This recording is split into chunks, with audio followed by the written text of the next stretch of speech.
you great event. There is right. It's a free of charge.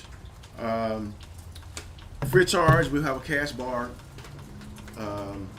Now, help me if I'm wrong. Did I hear right at the meeting that it's only $5 donations Yes, for drinks. for a drink? Yes, that's correct. Correct. So come out and donate. We'll give you a drink. But most of your events are you don't charge. Right. A lot of your events, but ones I've been to, you don't charge, and I think it's great. You know, and you ask for donations or whatever the case may be, and not too many places you can go where there's not some kind of cover charge. Yeah. You know, and have a good time. Yeah. We have one event that we have a cover charge. We do it first Friday in 850 Cigars in Havana, Florida. We do it every first Friday. We partner with the owners to try to build their clientele, to try to build their business. Okay. And one of her I guess requests was, hey, you guys take the door, I'll take the bar, let's help each other. Okay. So we didn't go asking her, do we charge? She said, no, I want you guys to charge a fee. Mm-hmm. Bring people in, I'll bring people in. What? As long as they patronize my establishment. Right. Well, and that $10 is just to help us put on the big events too. Absolutely. So, Absolutely. the first Friday is just to allow us to, buy the alcohol and rent the spaces so that we can bring more cigar culture to more places. And we've got Jamaican food coming again. Yep. We've got a barbecue place coming. Yep. We've got now I'm trying to remember everything. We've got a guy coming that makes specialty hats. He does customs. His name is Crest Art and Apparel out of Tampa, Florida. He does custom fedoras. Mm-hmm. He does custom hats where he'll customize them right on the spot. He's with the airbrush. He does that kind of thing. Mm-hmm. Outstanding. I think he'll be very popular once he gets here. I think he'll be popular. Well, I've been trying to get you on a fedora forever.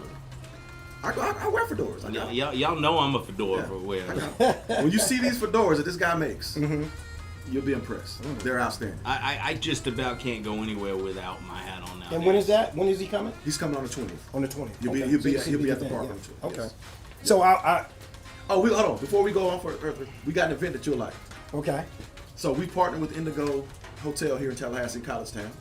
They had their grand opening yesterday for their new wing. Okay. And they have a rooftop bar. Oh, wow. A rooftop bar that they're going to open. Okay. We partnered with them. He wanted us to help build the clientele there. We're going to do every third Sunday evening, starting in July, jazz. Okay. Jazz and cigars. Right. Okay. So our first one I think is going to be like on the 19th or 20th of July. I forgot what Sunday, what the date is for that third Sunday. Okay. But it's going to be our first event up there. And it's going to be, a casual, upscale jazz. We're going to try to get live jazz artists. He actually knows a couple. Awesome. Yeah, we need to talk. Okay. But that was the general manager for Indigo. Reached out to us and said, hey, listen, I like what you guys are doing. I like the cigar culture. I like to try to bring that to Indigo. Oh, wow. So he reached out to us and showed us a space that he has up there, and he says, hey, one Sunday a month, it's yours. We'll partner together. It'll be a free event. Again, have a cash bar. We'll have jazz artists. We'll have cigar vendors up there. And then we're gonna have cigar etiquette classes. Right. Right. We're gonna teach. Okay. We're gonna teach for those that are just getting into it or don't know a lot about it. We're gonna have, our goal is to have cigar etiquette classes. Maybe have a cigar pairing class. Different bourbons and scotches and what to smoke with them. So it's in its infant stages. We're just planning it, but hopefully it grows into something that we can be proud of. Okay. But I thought you would like that with the jazz. Oh, but most definitely. Yeah. Most definitely. Shout. And Go ahead. I need I need an application for GTG. Absolutely. Absolutely. I need that application. Welcome to the club. Hey, you don't understand. The first episode we had, I told him he needed to be a member of it. And it wasn't the first time I've heard that, that I was told, but the way again, the way you explain it and that you represent GTG, you can't help but be a part of something like that. Yeah, I'm passionate about it, man. Like it's and I guess I think that it's a trait of mine. I guess like if I'm into something, I'm passionate about it. I want it to be the best, no matter what it is. Yes. And it frustrates me that other people aren't like that. Right. I wonder if that's a military. I think thing. it is. Is it? I think and that's one of the things I think the military instilled in me. Like for any employer out there, when you hire a military person, and I'm not saying that this doesn't exist in the civilian world for people that haven't served, but people that have served, when they come out of the military, they're going to have discipline instilled in them, consistency, and a high standard, right? Yeah. And that's just instilled in us. You're gonna be punctual. I wasn't today because I had some other stuff going on, but normally I hate to be late. It ruins my whole day. Right. It ruins whatever I'm doing. 22 years in the military. Yeah, it ruins my whole day. I hate it. But yes, I think the military instills that in you. If you're gonna do something, man, do it right, because you don't have to keep doing it over and over. That's right. You know what I'm That's saying? right. Do it good initially. So that helps me understand why I'm so passionate. Yeah. I'm always getting accused. I'm either 100 or I'm 0. Exactly. There's no in between. There's If no you're in gonna between. do it all the way. But- do it the best as you can. And I hate for something to beat me. Yes. Just and I just can't stand Yes. for something to beat I'm me. gonna figure this out. We're It's not gonna figure it be- out. That's right. But I think Okay. I think military helps with that. But I also think that's part of being a man. Well, And I think that there's a lot of 60-year-old boys walking around. Well, hold on. Let's talk about this. Let's talk about not the 60-year-old boys, because that's different. But I'm saying like this younger generation. I'm worried about them. And I'm gonna step back and say it's our fault. I'm actually not worried about them. Let me finish. my You point. say yours, and I'll tell you why Yeah. I'm not. I'm kind of worried about it because, and I think we created a monster. Everybody wants to have better for their kids. Yes. They want their kids to have a better life. Yes. Right. Yes. But the actual struggle builds character. Teaches you how to get it out of the mud. It teaches you how to, for instance, I'm gonna use my family as an example. And this is just a silly example. So, my son, he was about 16 or 17 at this point, and we were living in Texas, and I was still in the military, and we were getting ready to go somewhere, and we were living out in the country where you can burn the trash. We're getting ready to go somewhere, and I say, son, go out there and burn that trash. I'll be in the truck. Just set it on fire in the barrel. Your mom and everybody inside, we're gonna go do what we gotta do. So I'm waiting in the truck, and I'm just waiting. I'm looking at him. He's got the trash in the barrel. He's got the lighter in his hand, and he's just standing there. So, and then I watch him a little bit. He puts the lighter in there like this, and he's just standing there. So then I get out and walk over and I say, man, what is going on? What's taking so long to light this trash? I don't know how to use a lighter. Wow. Okay. I don't know how to strike this thing. So, but I say that, but he knows how to play a video game. Right. He knows how to build a computer. Right. He knows how to do all those things. Yeah. But you ask him to ride a bike, to go outside and play, build something. They can't do that. That's not the generation for that. Okay. They have a different skill set. I'll agree with you on that one. Okay. And one of the best things that I think happened to my son, because I've talked about on the show, I have a great son. Y'all both know him. Yeah. Great kid. I have very few complaints.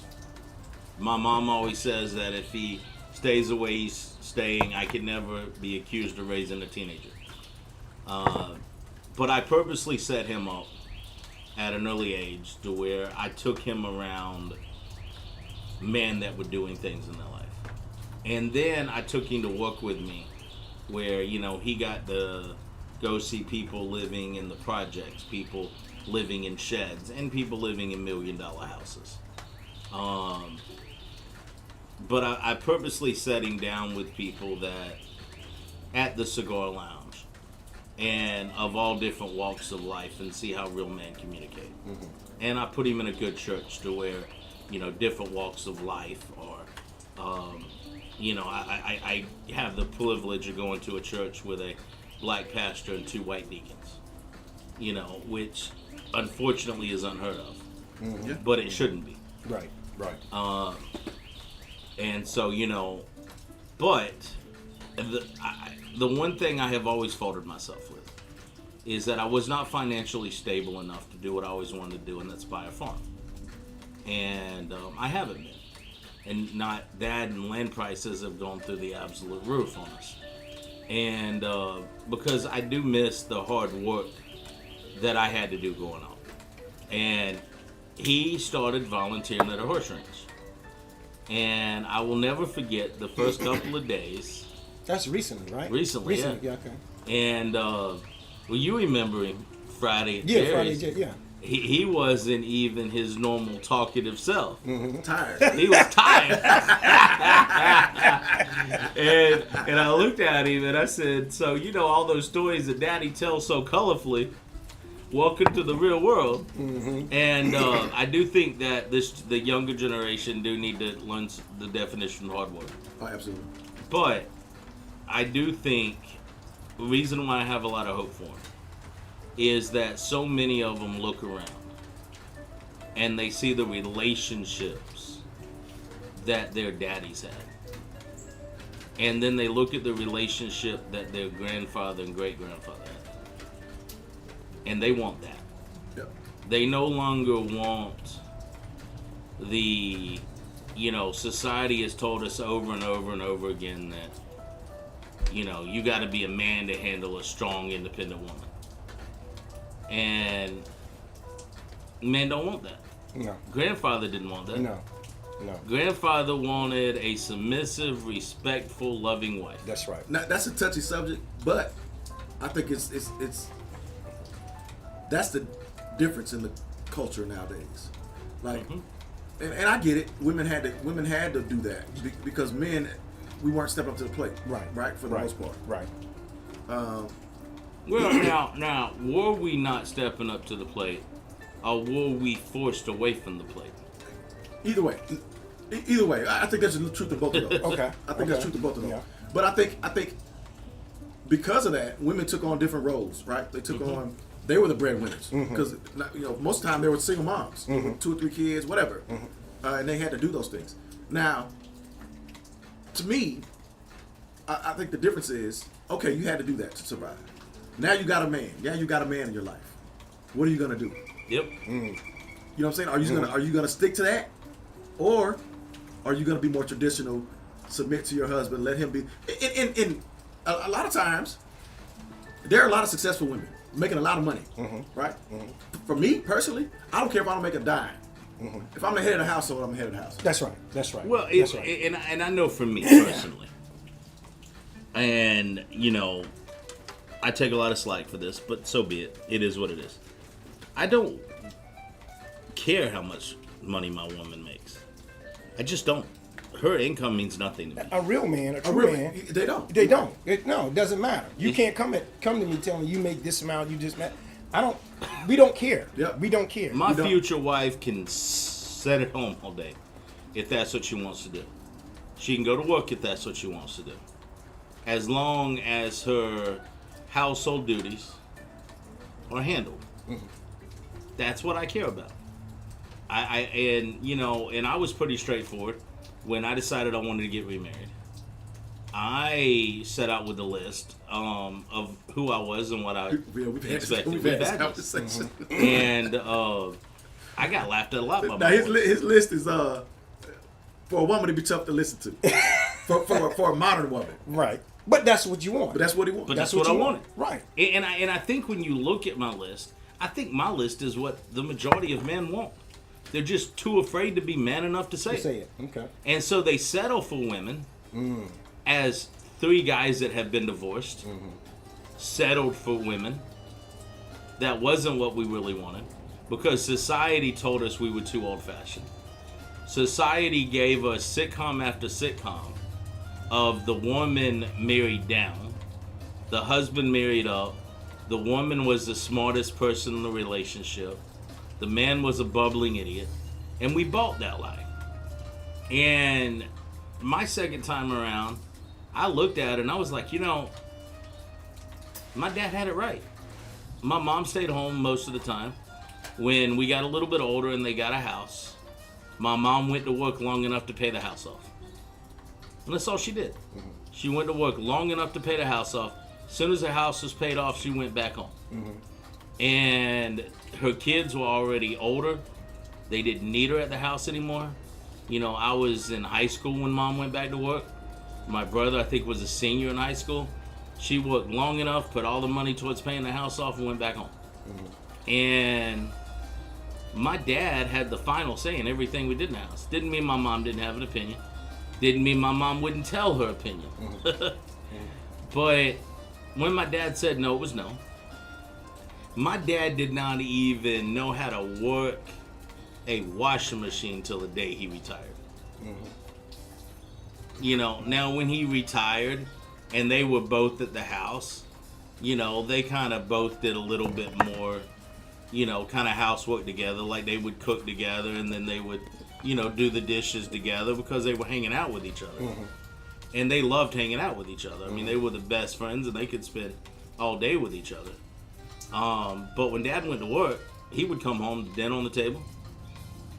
He would come home to my mom telling him to, take off the clothes and, relax. There wasn't any of this expectation of, where you have to, do the dishes now or you have to cook the meal now, Mm-hmm. There was none of that. And I looked and I said, that's what I want. And, by the grace of God, I make enough money to where we can live almost anywhere we want to live. I mean, we can't go I can't afford to go buy a house on a golf course in the middle of Cologne right now, that's going to cost me $1 million. But I can afford 5 acres and a nice house in Monticello, I can afford a decent house in Tallahassee, So when I set aside, I'm like, look, I'm not a housekeeper. I'm not. I hate cleaning house. But I like to clean house. And my thing is, if I'm getting remarried, why do I have to have a maid in my house now? I mean, if you're not going to do that work, then why am I marrying you? Mm-hmm. And yeah, it made a lot of women mad. Mm-hmm. But so be it. They want the right one for me. Right, that's right. But at least I was man enough to sit over there and say, look, this is what I'm looking for. And if you're not it... And women have lists. They have what they're looking for. Oh, most definitely. So there's nothing wrong with that. There's nothing wrong with that, right. Most definitely. But I think if we're honest, that's what the majority of men want. But as we get older, we tend to be more upfront, yes, more open, absolutely, and more honest of what we're looking for, absolutely, and what we want, absolutely, right? So, and it's nothing wrong with that. And I always say, the older we get, life is life becomes more simple, right? We make it hard, but it's not hard. Life is simple. Yes. It's either black or white. Very few gray areas. Very few gray. Yes or no. Very few maybes. Yep. It's simple. Life is very simple. Well, and I think, I was thinking about this today. And I was thinking about what makes a man a man. And one thing that I kept coming up with was that you have to be a man of your word. And I've only broken one promise to my son my entire life. And I had promised him that we were going to go to Maine. Go to where? Maine. Okay. And he was looking forward to the trip. And then I got sick. I had a kidney stone that knocked me off my rock. It took 2 months to get the kidney stone out. It got infected. Mm-hmm. And I didn't even work for 2 months. Now, thank God to my business partner who carried it on, but he had to do it all with just what he wrote to keep everything afloat. Mm-hmm. And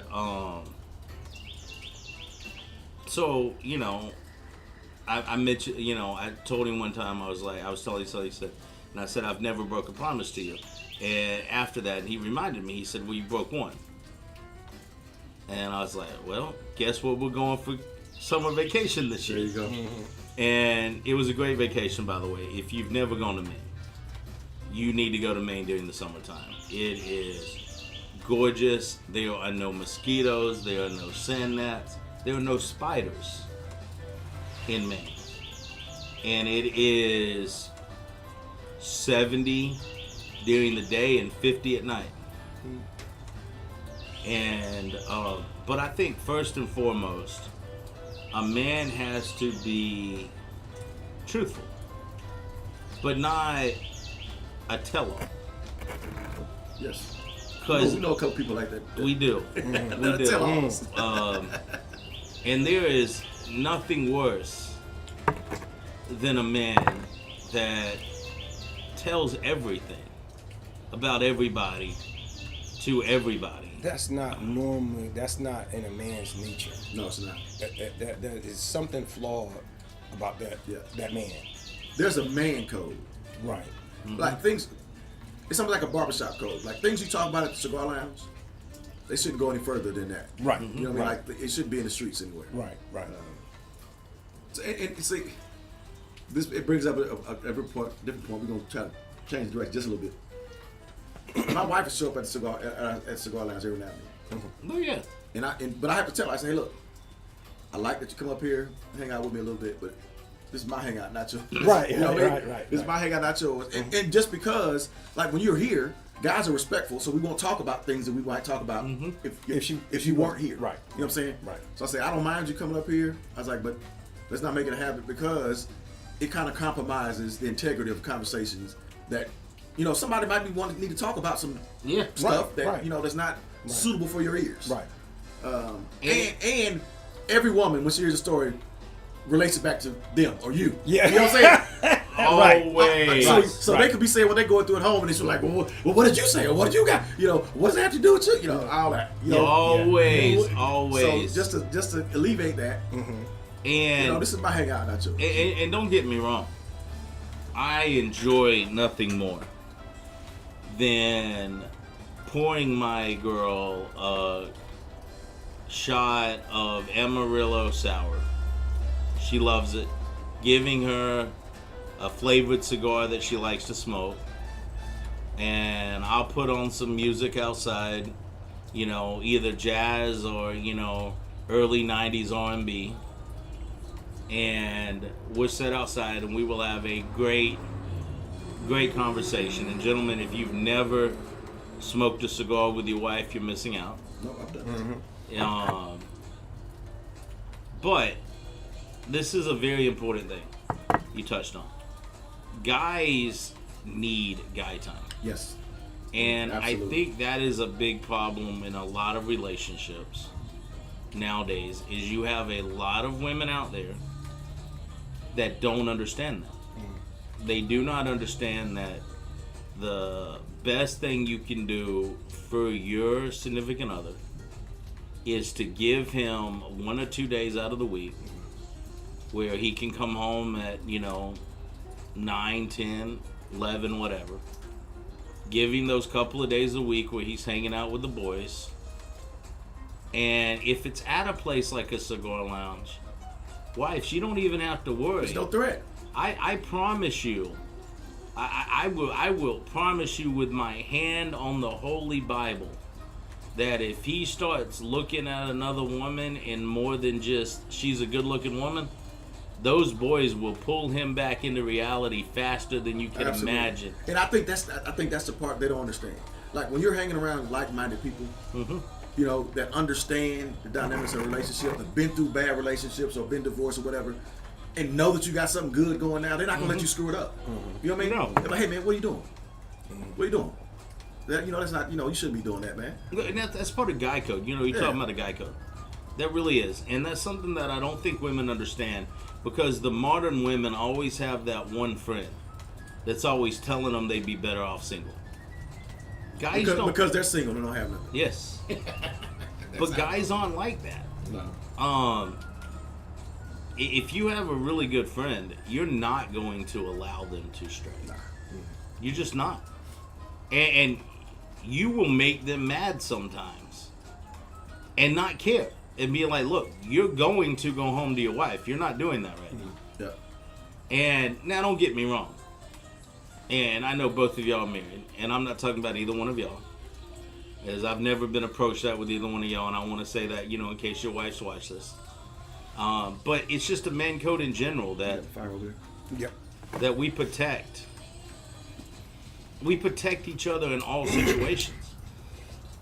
And that's why I think it's when you've got a guy that tells everybody's business, you can't talk freely around that guy. No, you can't. And we've all been there. You know, me and you were there recently, Hugh, with a guy that did that. And I went to the source of the issue, and the guy's like, no, that's preposterous. I've never even... What is he talking about? But he was spreading it like it was gospel truth. So I think that is part of the man code. Yeah. That's very, very important. Going back to,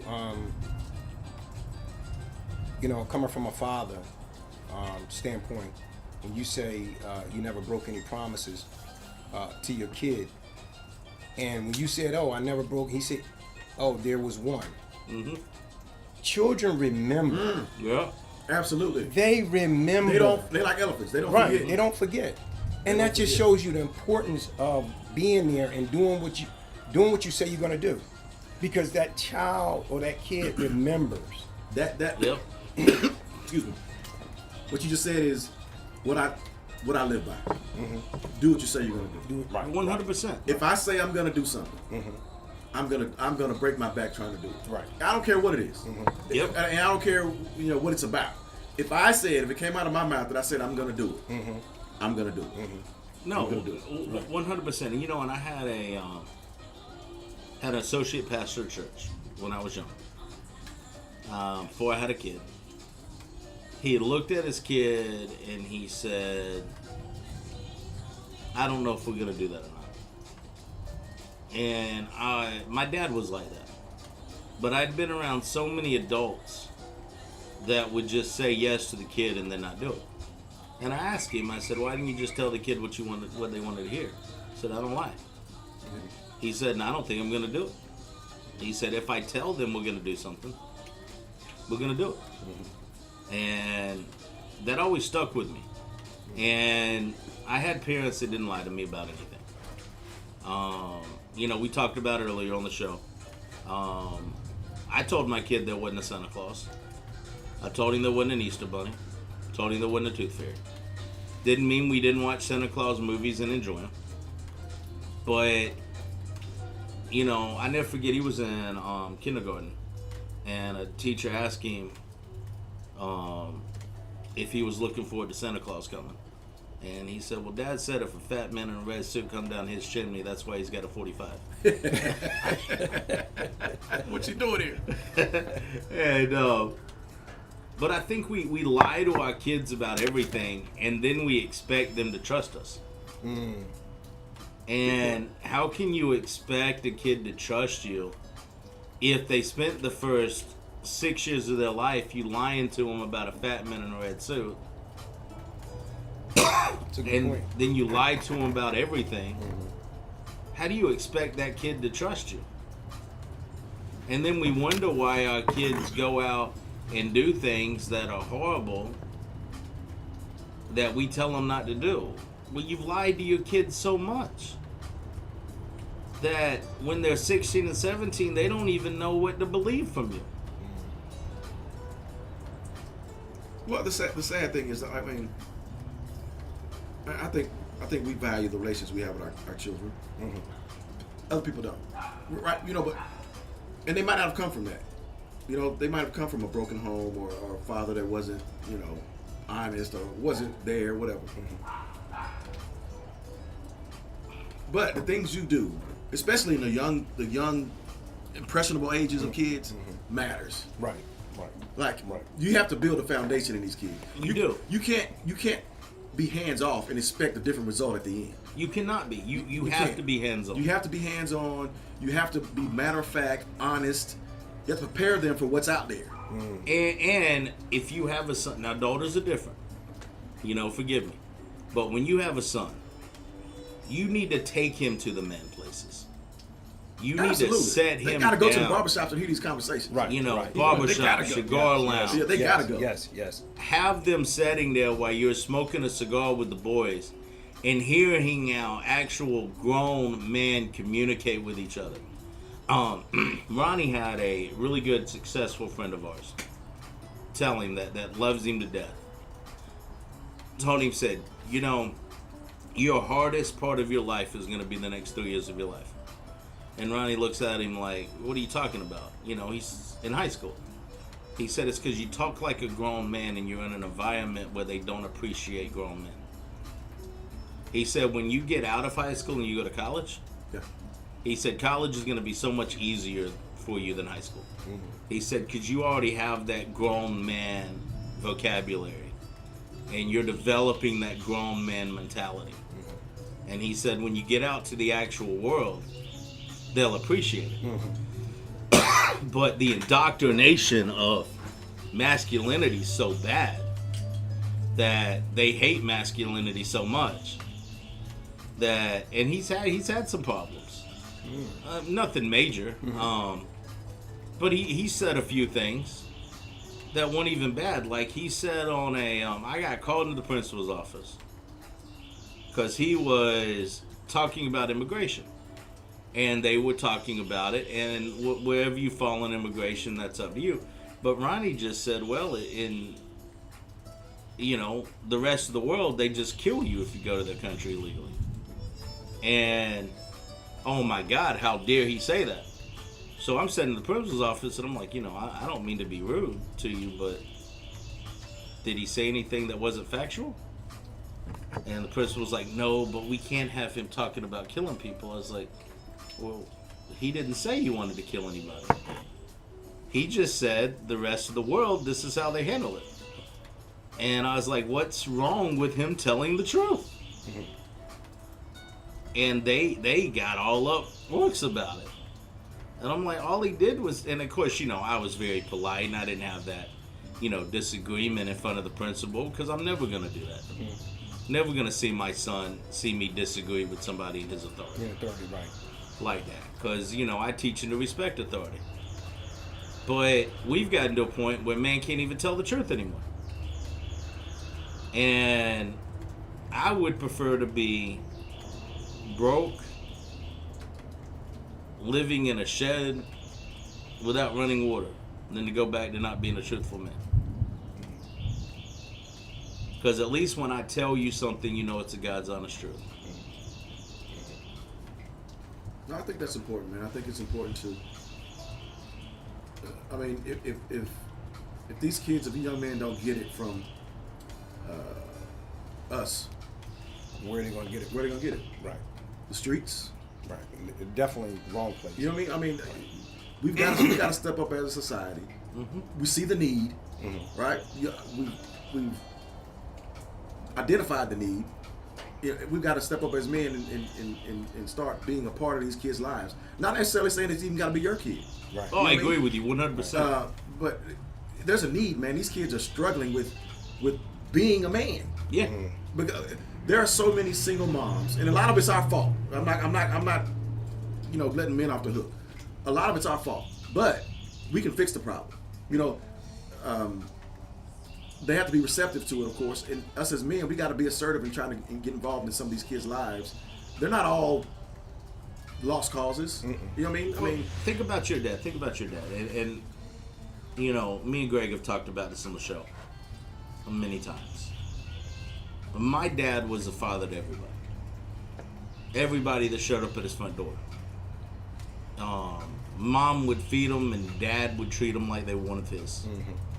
In fact, it got bad enough that when I was in college, and I would say I was going home for the weekend, I would have 4 or 5 guys that wanted to go with me, because they knew that for that weekend, they would get fed good.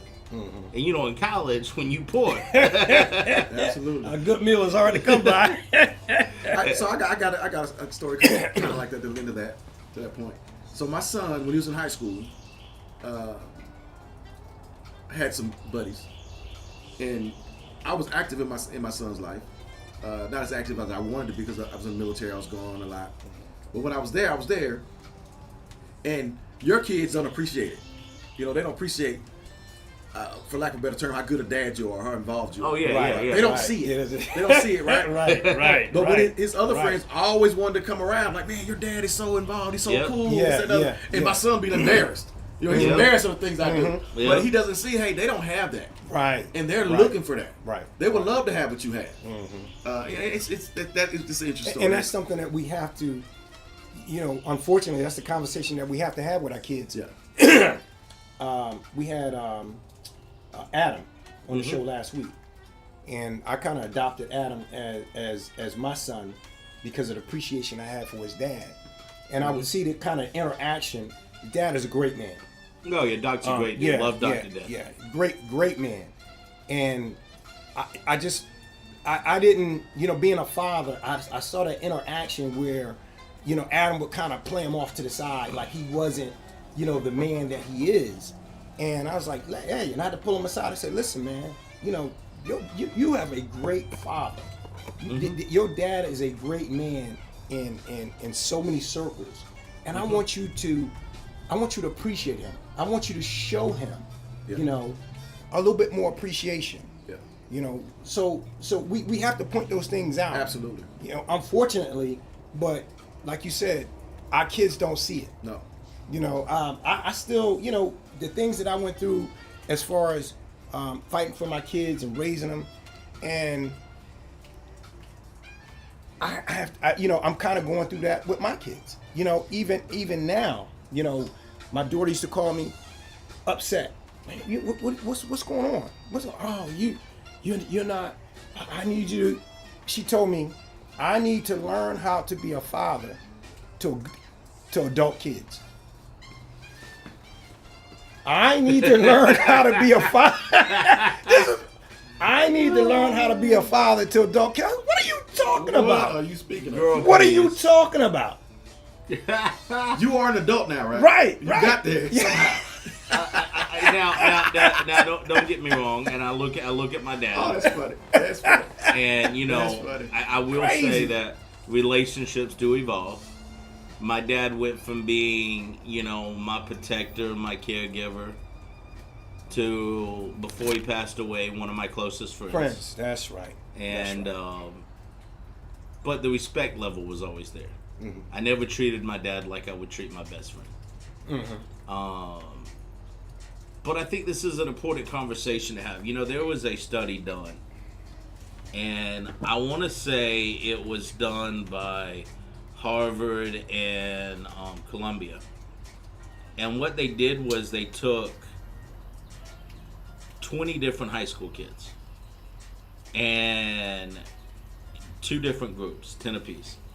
And they stuck them in the first week in a house without a parent there, and they could do whatever they wanted to do. Whatever they wanted to do. There was no rules, regulations, whatever. The second week, they took these kids and they put them in a house with a parent that was there, but not overbearing, but had structure. You know, had some rules that you couldn't do this, you couldn't do that. But they could still have fun. The third week, now mind you, these are 2 separate kids, right? Mm-hmm. 2 separate groups of 10. The third week, they got to pick what house they wanted to go to. All but 1 kid out of the 20 kids Choose the house with structure. choose the house with structure. That's right. Yeah. Now, how crazy is that? Well, you growing up as a kid and then, you know, raising kids, I had more structure in my household than, you know, their mother did. Mm-hmm. And, you know, but they always wanted to come to me. They always wanted to be with me. So that just goes to show you, structure doesn't hurt a kid. It shows love, right? So you got to have structure. You know, I always said I love my kids with this hand, and I discipline them with this. They go hand in hand. Well, you can't have all discipline without love, and you can't have love without discipline. Yeah, and we're going to take another short break. Once again, if you haven't gone to the website or gone to Amazon to buy it, father to father, brother to brother, we're going to take a short break, and we'll come back for, I guess, the last hour. Stay with us.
All right. Welcome back. We were in a very interesting discussion. First of all, how do you like that cigar? I love it. It's good. Is that not, I call it used to call it a poker playing cigar when I was playing poker because it lasts most of the thing. But it is a great cigar for the podcast because you light it up and it stays with you. I heard something. I don't know where it was at. It was like a cigar tip, and the guy was saying, when you ash your cigar, don't like press down on it or. Would you like me to tell you where you heard that? Was that you? You heard it Wednesday. Yes. Okay. A lot of times, and I'm going to do it with mine just to show. A lot of times, people will put out a cigar. Right. By doing that and then keep smoking. You should never do that with a cigar when you do it. You should roll it around the edges and it'll come off. Or just flick it off.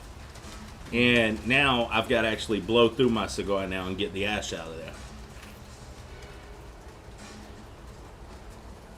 And what that does is when you do it, you're actually putting, as you're smoking it, there is ash, other things that get caught in your cigar as you're smoking it. And what you're doing is you're packing that into your cigar when you're doing that. That's why if you ever notice you've been smoking a good cigar, then after putting it out a couple of times it doesn't taste quite as good. Yes.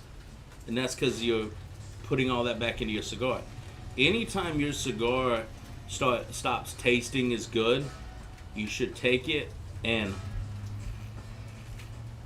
blow instead of suck. You should blow. And what that does is that puts all that acid and stuff actually back through the cigar. And if you do that, you'll notice that your cigar will go back to tasting the profile that it was before. Good cigar tip. Good cigar tip. Well, that's why we have the cigar culture, Yeah. right? And we have the lounge because we're always learning. Yeah. Always. We're always learning, and Always you can get little tips like that, things that will help you, and that you can teach somebody else as well. Yeah. So that was a good tip. I will say this, and I've said it before. The cigar lounge has helped me to be a better man. And I don't think people truly understand that. The conversations we're having today about how to be a better father, about how to be a better man, is stuff we have all the time. This isn't, I got a compliment the other day on the show. It said that the one thing they liked about my show is that we could have what they said was a non-interesting guy and turn him into a interesting conversation. And I said, well, I don't know if I agree that there's non-interesting guys, but I get what they meant. Like, we don't always need the CEO of a business coming on. No, just normal. We just need normal guys. everyday guys. Yeah. And the conversation goes towards that. And it's amazing when you start doing it, how you find that 3 hours flows so fast that, Adam said it the other day and LJ said it. When we got to 3 hours and they're like, it's been 3 hours? Right. But when you start talking about things that matter,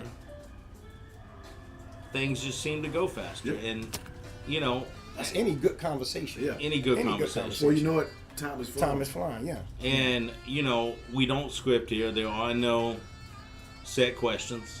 The only question I normally ask people is, tell us what you think about the cigar culture. But outside of that, we are we're unscripted. We are having real thoughts, real conversations for real men. And to me, that's the only way you learn. Because you may say something that I've never even thought about, which happens all the time. And you're like, man, okay. Well, man, I need to start doing that. Yeah. And that's how we grow as men. You'll hear anything in the cigar lounge. You'll hear stuff about taxes, stuff about investing, stuff about insurance, stuff that you wouldn't know otherwise. You know what I mean? So it's all. For me, there's no downside to cigar culture. No. It's all positive. Yeah.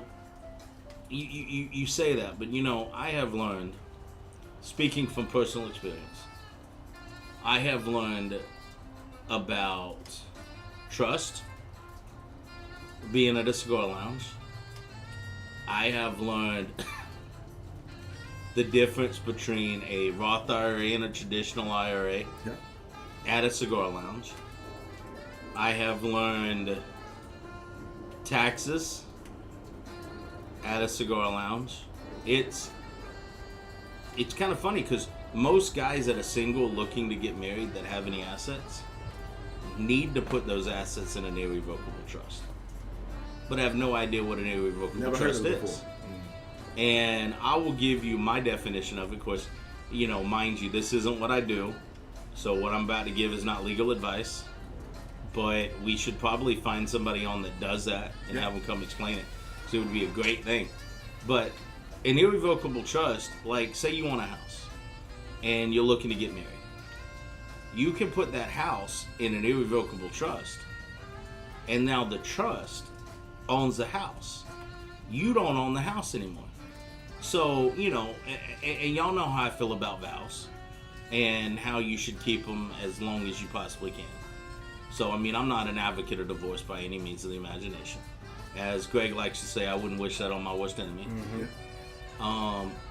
But say you're a guy with means Well, prenups can be thrown out by a judge. A judge can go into a prenup and say, oh, well, I don't like the way that was worded. Toss it out. Judge can't touch an irrevocable trust. There's nothing a judge can do. Judge cannot order that open, has no authority whatsoever over an irrevocable trust. So you can put whatever assets you want. And then the other thing is the trust. Why do you think the Kennedys keep getting rich? You ever seen a poor Kennedy? No. Because everything they own is in a trust. And the trust makes money and then gives them an allowance to live off of. Same thing with the Rockefellers. Yeah, I just said the Vanderbilts, Rockefellers. Oh, Vanderbilt's are broke. Well, They should have done a trust. Vanderbilt spent so much money when he those was historically wealthy families. is, Vanderbilts are where you get by the grandchildren, everybody be broke. You know, Anderson Cooper is a Vanderbilt. They spent so much money, it wasn't even funny. But the Rockefellers, the Kennedys, even take, you know, Donald Trump, the figure everybody loves to talk about. Whether you know, love him or you hate him, that's beside the fact. You know, his family was smart enough to put a lot of their businesses and stuff into the trust foundation.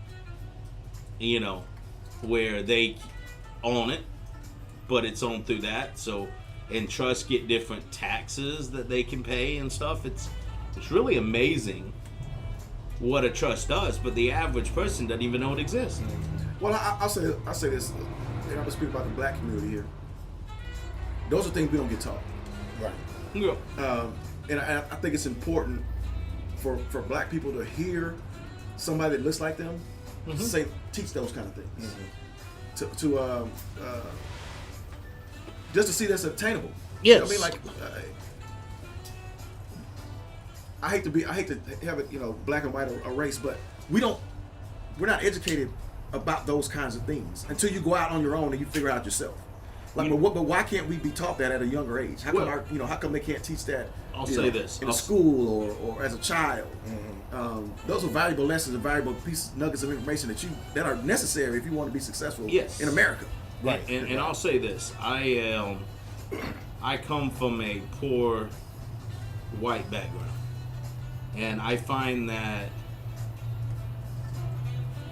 when you say black people don't know, I find that the poor white people don't know either. Yeah. But I'll agree with you, and I think when it goes, if I may, when it goes to the black community, I'll tell you the one thing that annoys me the most as far as finances go, being an insurance guy, is they have been sold the lie on whole life in terms so much that they would prefer to get a $10,000 whole life policy because some insurance guy who got paid a lot more for selling a whole life than a term told him, well, you can own it instead of rent it. Instead of having a $400,000 term policy and then the dad dies, which happens before the kids are grown, before the house is paid off, and now they got a $10,000 whole life policy. Instead of nothing but a funeral, which doesn't pay for nothing, won't even pay for some funerals. Some funerals, yeah. While he could have had a $400,000 policy, and you know, and Transamerica's got a policy out there now, which is so profound that I can give your family enough to pay the house off immediately. Then I can set your spouse or children up to receive monthly payments for 25 years. And then at the end of it, I can give you another check. Well, how much would something like that cost somebody? I think I ran one on a 38-year-old recently. It was $300,000 up front. His full salary for 25 years, and he made six figures. And then $150,000 at the end, and I think it was $320 a month. Wow. Less than a car payment. Half of a car payment out there. Right, and half of them. Wow. And that guy looked at me and he said, you know, I love my wife. And he's a orthodox, traditional wife doesn't work. He said, but I'm not sure my wife understands money. And it's a real conversation, you know? And he said, what can we do to make sure that, one, my wife's not struggling for the rest of her life, and two, she can't meet a guy that's going to come in and take everything. And I said, well, I've got this plan over here. And we set it up. And then I told him to put his house into an irrevocable trust where she is part of the ownership of the trust, but the kids own the trust. And that way, if he dies and the kids are older, she can't just, you know, meet so-and-so down the street and the guy convince her, oh, well, let's just sell the house and move to so-and-so. You got to have the kids' blessings to do that. Mm-hmm. And I'm planning on buying a house soon. And I told Ronnie, I said, I'm going to put it in a trust. My will's going to say that my spouse can live there as long as she's alive. You know, the woman I plan on marrying. She can even get remarried. And the guy can live in the house. You know, I'm not one of those type of guys. Mm-hmm. I'd prefer not to be alone for the rest of her life. Mm-hmm. You know? Mm-hmm. She's younger than I am by 11 years. Mm-hmm. And you're gone. What does it matter? And I'm gone. Right. You know? Right. And that's what I told him. I said, you know, my will's going to stay straight and I want you to be a man. And, you know, the house is hers as long as she's alive. Mm-hmm. But she'll never own the house. You know? Which is fine. You know, I'm going to have it set up to where there's going to be enough money to pay the land taxes. You know, she'll have to keep up the, you know, the light bill, that kind of stuff. But the land taxes will be paid. She can live there as long as she's alive. But it's his house. You know, when everybody's passed away, it's his house. And I told her about it. And at first she didn't like the idea. Now she doesn't mind it. You know, because my thing is, like I told him, I said, if she gets remarried, let her stay there. You know, it's I'm not here. It's her house. Mm-hmm. But I didn't want it to be one of those situations to where, you know, women are emotional creatures. They are. Mm-hmm. It's God love them and we love them. Mm-hmm. And it's our job to protect them from themselves and other people. Mm-hmm. And I think that is a big deal. And I think we need to, if you say you love your family, but you're not protecting them while you're here, and if you die, how do you really love your family? Well, love is not just being in the present. Right. Right? So it's the future. It's the past, present, and the future. Yes. Absolutely. I will never forget, my mom is a warrior. Always has been. She will worry you to death over something. She woke me up in the middle of the night one time worrying. And my dad was 17 years older than my mom. She's like, oh my God, what's going to happen if Dad dies? So I'm a grown man at this point, you know. I was there just staying through the weekend when she did that. And so the next day I took Dad out to lunch, just the two of us, like we did many times. And I just asked him, I said, Dad, what happens if you die? So what happens to Mom? He looked at me and he said, okay, you're grown. I get it. You're asking a grown man question.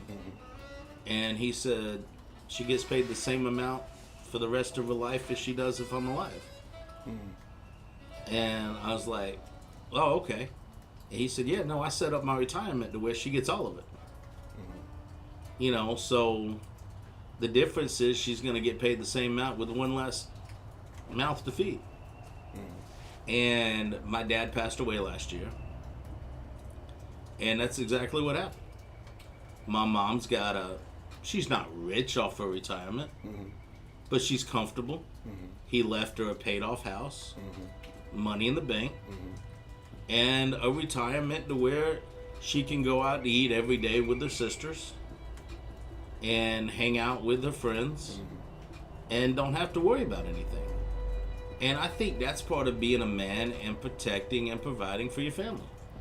So going back to what you said, coming from the black community, you're right. We're not taught that, Right. And those are the things that we can start teaching and learning about.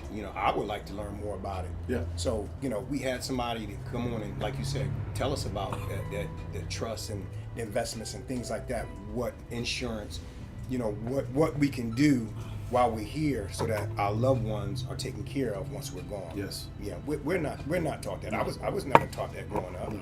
I think it should be a whether class because in of school. we were so busy, or our parents and we also busy struggling to survive.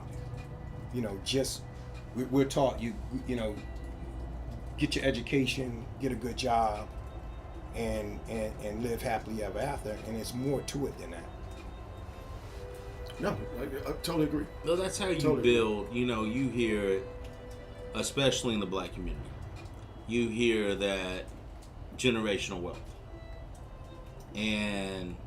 but that's how you build generational wealth. Mm-hmm. That's how you obtain it for generations. Mm-hmm. Is by protecting it and building it the right way. I know personally, I just started a retirement fund, and I went with a Roth IRA over traditional IRA. And I did it for one reason only. I don't have to pay taxes on my earnings in my Roth IRA. And most people don't even know Roth IRAs exist. But there's two rules of thought when it comes to retirement. There is, I'm going to be in a lower tax bracket when I retire. So I'll pay my taxes on my investments in my retirement when I'm older and I'm in a lower tax bracket. Well, my line of thinking is, first of all, I don't know the government. And I don't know what kind of government we're going to have. And I don't know what kind of tax bracket we're going to have. But I know I can afford to pay my taxes on it now. So I pay my taxes on it now, and I don't take a tax break for investing right now. And when I am older and I start drawing off of my retirement account, that money that I get each month will be tax-free. And I don't have to pay a dime on it. And to me, that made more sense personally than it ever did to pay the taxes later on it. Mm-hmm. Now, I know historically taxes have actually gone down, not up in this country over the last 100 years. But I didn't want to take a chance on it. And that's stuff that we're not taught in school. I didn't even know. I was 40 years old when I started learning about trust. And this is stuff that we should be teaching to younger people. Imagine if your son or my son, your kids, knew that 16, 17, 18 before they start earning. Right. Really earning. Right. Imagine if they had that structure at the beginning, Yeah. where they would be at our age. Right. Oh, absolutely. And I'll tell you about my son. He hits me up.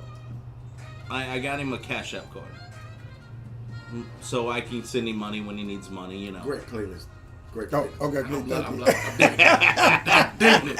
I'm like, I know that. I'm digging it. Great playlist. Thank you. Once again, we do not own the copyrights to the song, so if you hear your song, please let us know. We are doing it out of love. Because much love to the artist being played. But, so I get my son a Cash App card. And like many parents do, Cash App cards are great for kids. Mm-hmm. Because, you can just transfer the money right there and they can spend it however they want to spend it.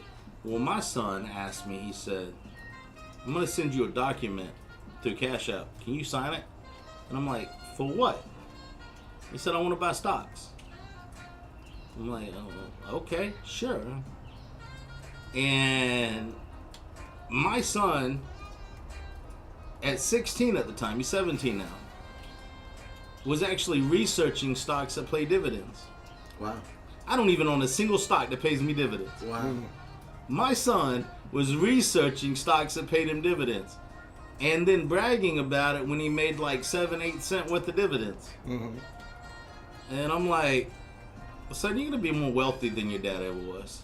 And that's the goal. That's right. the goal. Right. That's what we want. That's what we want. Yeah. That's the goal. I don't think there's a parent alive that doesn't want their kids to be better off than they were. Girl, That's that. I mean, that should be your goal. Right. Right. Any loving parent. Yeah, any loving parent. That should be your goal. Right. And I don't want anything from my kids. no. You don't want what? I don't want anything from them. From them. Ooh. Say, ooh. So yeah, I might complain about Father's Day. You know what I'm saying? Like I might just, get on about Father's Day or Christmas or whatever. But really and truly, I don't want anything from them other than I want them to be successful. That's it. I don't want they don't owe me anything. No. I'm not expecting them to do anything. I just want them to be upstanding citizens. Yes. And I want them to be the best they can be. That's all I require. I told my son this many times. I said, when you get married, when after college, don't get married before you finish your degree. Go get that law degree and then start looking around. I said, but when you get married, I said, have lots of kids. I said, don't worry about the cost of it. I said, I'll buy you some land out in the country and I'll help you build a house. I said, have lots of kids and enjoy your life. And I think having kids, like I always wanted 4 kids. Through, divorce and other things, I wound up with one. Mm-hmm. And I would love for him to be one of those families with like 4, 5, 6 kids. I would love it. You know what? But again, we're talking, and that's the first time I heard that from you. And I always said, I grew up with, it was my brother and I, and it was, boring, just the two of us. Yeah. So I always said, when I grew up, one of my favorite shows is the Brady Bunch. Yeah. So I wanted to have 5 or 6 kids. Yeah. Right? So again, here we are talking, just having a conversation, and we have some of the same mindsets. Yeah. Again, I wanted 4 or 5 kids, but because of the fact that the powers may be, my marriage didn't work out, I had 2. Yeah. I had a boy and a girl. I didn't want any more after that. I think, and this is just my opinion, but I think in our community, we have too much of stepbrother, stepsister. Yeah, I agree. And so that's something that I didn't want to. I didn't want to be in that statistic. Not only that, but you see so many times that the first kids, after you have kids by another woman, those your first kids wind up getting shorted. Yeah. And I didn't want that for my kids. I didn't want to be forced to have more time with the child that I live with, and versus my children that I didn't live with. That are somewhere else. That's somewhere else. No, it happens so often. No. Well, I'm gonna take the opportunity to give my brother a shout out. My brother, I have an older brother, older sister. My sister has 1 child. My son has 1 biological child, but he's got 3 others that he raised. Okay. Right. First of all, you're not going to find too many men that do that. Raise them as your own. Yeah, and I was raised by men like that, so understand. And from the outside looking in, you're like, man, what is he doing? Right? Mm-hmm. But listen, that man raised those kids. He didn't care who their dad was. Mm-hmm. He didn't care anything like that.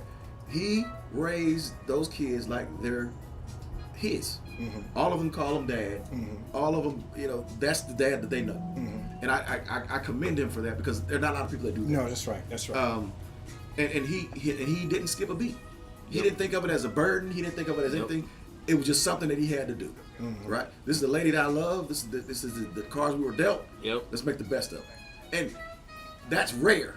Right. You know what I mean? That's rare. It is rare. A lot of guys are hands off. This was mine. Those other 3, their dads got to deal with that. Right. You know what I mean? Yep. Right. So I want to give a shout out to him, because there's not a lot of men like that in the world. No, and I commend him for that. And my nieces and nephews, you don't know the difference. Mm-hmm. You would never know that they weren't, born into as infants into our family. Mm-hmm. And I think that's important. If you're gonna get in that situation, there should not be a difference. A difference. There Right. should not be I a difference. Agree. I agree. Mm-hmm. You are that parent. Mm-hmm. You know what I'm saying? Like, if you're fortunate enough to have their dad involved, whether they got two of Two them have. dads, right, You know what I'm saying? right, Like, so that, right. that I think that's important in every culture.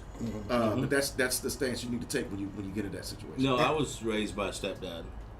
Oh, and this will be one of the few times you ever hear me use the word stepdad. When I talk about my dad, that's what I'm talking about. And he would have beat you for calling her step. Yeah. To me, there's no such thing. No. And my son is actually got blessed in the fact that my ex married a good man who doesn't treat Ronnie like a burden. What's the lighter at, man? You good? And is good to Ronnie in all sense of the purposes. And I appreciate him being. I mean, that's all. That's what you hope for. That's really what you That's hope what you for. hope for, man. If we're not gonna make it, I hope that you marry somebody that's gonna take care of my kids like I do. Right, Yep. right. I'll care for them like I do. 100%. That's right. And Michael's been a great addition to Ronnie's life. And shout out to my sister-in-law. I love her to death. She's one of my favorite women in the world. One, because she puts up with my brother's crap, but two, because she's a loving person. She's awesome. So shout out to Kat. And I laugh because of the fact that you said that you don't want anything from your kids. And as parents, we don't. And I tell my kids that all the time. I said, as a matter of fact, my birthdays, holidays, you don't have to get me anything. Yeah, I don't need anything. I'm good. Yeah, I'm Whatever good. I want, I can buy. Yeah. So don't. But I told him, I said, if you feel a need that you have to give me something, that you want to give me something, give me a cruise. Send me on a cruise. But I don't want anything from my kids. I want you to be. And, I had a conversation with my daughter. She's a paralegal, and sometimes I would call her. Hey, how you doing? This, that, and the other. Listen, what about this? What about that, or whatever the case may be, because getting her advice. And then one of the times she said, well, every time you call me, you want something. I said, what? Well, every time you call me, you want something, this, that, and the other. I said, I tell you what, I won't call you no more. Yeah. I don't want to feel like I want something from my kids. I don't want you to feel like I want something from you, because I don't. Right. And I tell you that. But, going back to maybe we gave them too much. Yeah. No, I didn't want them to struggle the way I struggled, or grow up the way I grew up. They grew up, in middle class. Yep. Growing up, I didn't know what middle class was. Yeah. But I gave them a middle class upbringing. Yep. And maybe that made them soft.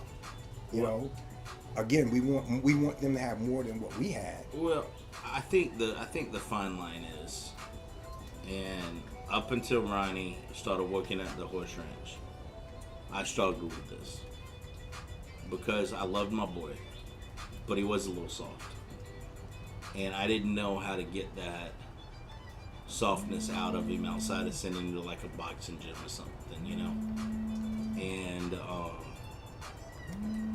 now he is learning the value of hard work. And I think that is a fine line that we have to do, regardless of whether we're poor, middle, upper middle, or even rich. I think we have to put them in stuff to where they have to learn what hard work is. And you taught your daughter hard work through basketball. And she learned that. My son was never into sports, which is funny because I played everything on the man, but he wasn't into that. And so I struggled with that a while because I grew up, we were in the fields a lot. Y'all know some of the stories I tell. I won't tell them on the air because they probably get considered child abuse. But they weren't child abuse back in the day. Right. Yeah. They were just life. But so I struggled with that because I wanted him to have everything he needed. But at the same time, I wanted him to feel what it's like to walk through the mud. And so I'm glad he's getting that out of his system now. But talk about wanting things from the kids. my dad was like that. If he wanted something, he bought it. Mm-hmm. And I knew what to buy Mom for Mother's Day and Christmas. Mom's a plant person. So for my dad, about 6 years ago, probably longer than that, probably closer to like 12 or 13, I decided, you know what, I'm just going to take him on his birthday, on Father's Day, and on Christmas. I'm going to take him out and get him oysters. And that was our ritual. 3 times a year, I would pick him up, just the 2 of us. If Ronnie was there that week, you know, it would be the 3 of us. And we would go get oysters. And Dad would get his fill of oysters. Because Dad was one of these guys that went back to school late in life. He was an oysterman at one time. He was a contractor before he finally used his GI Bill and got a college education. And so he loved oysters. Loved them with a passion. And that was my Christmas, birthday, Father's Day gift to him.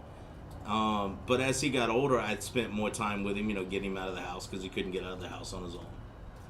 And they built a Dairy Queen down in Crawfordville. And he looked at Mom when they were building it.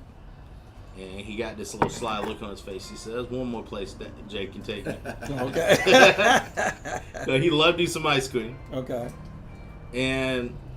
But you know, I had an Arab guy that from I think Jordan, maybe Saudi Arabia, look at me one day and ask me why we hate our kids in America, and I'm like, "What do you mean? Why do we hate our kids?" Because I thought we loved our kids. And his entire thing was, you hear parents so many times say, "I want my kids to struggle like I struggle." They don't do that over there. If they get rich enough to buy a business, when the kids are older, they'll buy their kids a business. And then all of them will be in business together underneath one umbrella. And then they'll buy businesses together. But we don't do that over here. We don't even, outside of college, we don't even invest in our kids at all anymore. But we don't want our kids to struggle, right? We do want them to understand there are going to be hard times, right? Because when they get in this world, it's not all peaches and cream. It's not. It's not. So we want them to understand. Like, I grew up in Philly, and I used to take my kids, to Philly. I moved back when my mom got sick, and I used to come for the summers, bring West them, take them to Philadelphia, Philly, born and raised, stuff like that. And to see the difference, versus row homes versus, they didn't know what. My daughter was, I think it was, I want to say 2 or 3. The first time I took her to Philly, and my mother sent me out to get something. I took my daughter with me, and she said, I said, "Yeah, we have to get, grandmom this, that, and the other." And she said, "Yeah." She said, and the houses are all stuck together. She never seen that. Yeah. She never seen that. But again, we don't raise our kids for them to struggle. We want them to have better than Absolutely. we have. But we want them to understand the hard work. We want them to understand what we went through. Yeah. So that they're not soft. And that they can make it during hard times. Yes.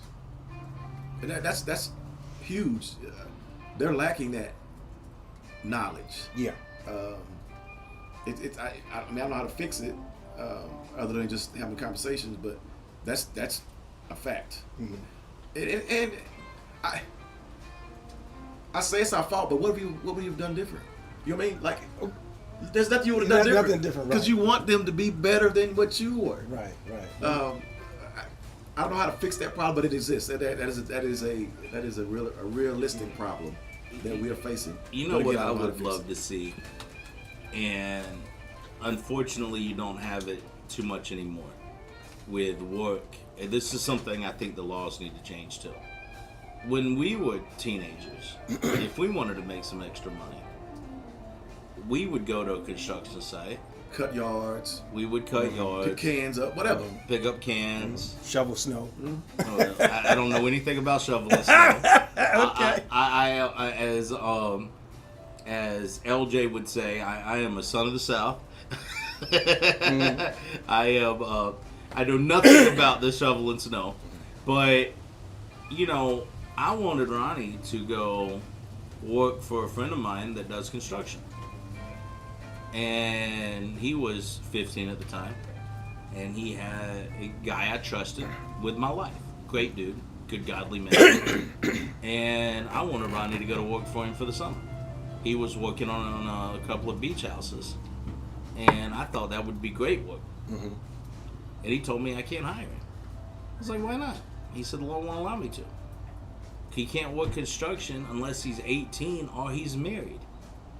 Or his dad or granddad owns the company.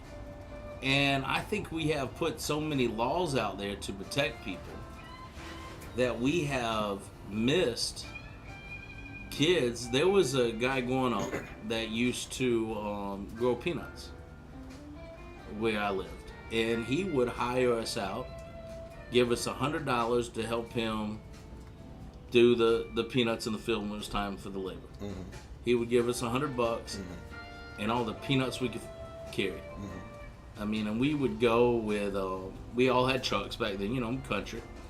And we would go work for him, and then we would fill our trucks full of peanuts. Mm-hmm. And then we would spend the next 2 days taking the peanuts off the vines, and we have a big old peanut board, and we made money, and it was hard work, but it was fun work. Mm-hmm. And used to be, especially out in the country, you would rent your kid out for a field that needed to be picked. You would make a little bit of money, the kid would make a little bit of money, the kid would learn the hard work. Mm-hmm. But with the way the laws are set up now to protect child labor, you can't even do that anymore. Well,